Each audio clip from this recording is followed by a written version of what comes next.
En biodynamie depuis 29 ans. Bon, ce qui est aussi un sujet de débat. Et la clé, enfin le résumé en une phrase de cette approche que je défends avec passion, c'est que un vin ne se fait pas au cellier, un vin se fait par l'agriculture. Et pour pouvoir s'offrir le luxe d'avoir un vin fait par l'agriculture, il faut une compréhension beaucoup plus profonde de la vie. Ce qui peut démarrer sur des questions beaucoup plus globales avec le changement climatique, avec comment se fait-il qu'une vigne entre le printemps et l'automne fasse plusieurs tonnes de matière par hectare, des feuilles, des branches, qui sont des bourgeons. Vous voyez un minuscule bourgeon se transformer en feuilles, en branches et en raisins. En matière sèche, la matière sèche c'est un terme scientifique, c'est-à-dire quand vous avez enlevé de cette matière qui n'était pas là il y a 2 mois, l'eau s'appelle la matière sèche. Ce qui est très intéressant de comprendre et d'expliquer, c'est 94% c'est la photosynthèse. C'est-à-dire que de l'énergie, de la chaleur, de la lumière, de l'intangible, est converti par la plante en cellulose, en ce que vous voulez, ça m'est égal, mais devient de la matière. De la non-matière devient de la matière. Et quand vous approfondissez ça, vous allez avoir une agriculture, c'est le b.a.-ba de la biodynamie, qui va permettre à la plante de bien incarner ce millésime, c'est-à-dire cette climatologie et un peu le sol. Il y a simplement 6% qui vient du sol. Donc après, on est obligé d'appréhender toutes ces lois qu'on peut appeler terrestres ou célestes, parce qu'au niveau atmosphérique, tout ça, ça interfère, et qui permettent, je dirais, à un monde qui n'était pas là il y a 3 mois d'apparaître.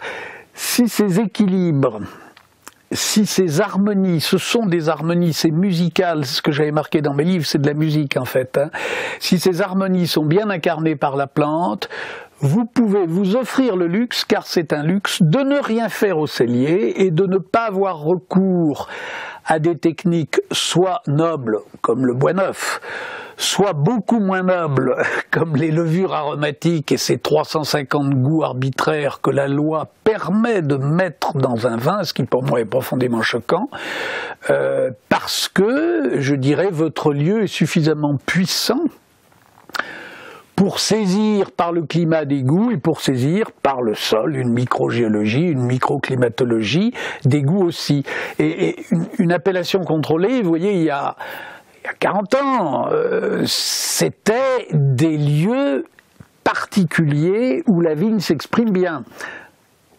Si je prends des exemples simples, parce qu'il faut que ça soit simple, si vous avez un grand ténor, qui a une belle voix, ce que je n'ai pas, et que vous allez le faire chanter place de la Concorde à 6 heures le soir, vous n'allez pas du tout profiter de la voix du ténor. Bon, de la même manière, je dirais, quand une vigne est mise dans un...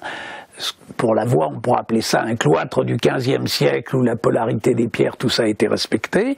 La voix va magnifiquement sortir. Et bien une vigne, c'est pareil. Quand vous la mettez dans un lieu où elle convient bien, si vous ne la dérangez pas avec des molécules de synthèse qui ont des effets secondaires terribles, ça c'est l'agriculture chimique, je dirais votre vigne est capable de faire des merveilles pour prendre les subtilités du lieu.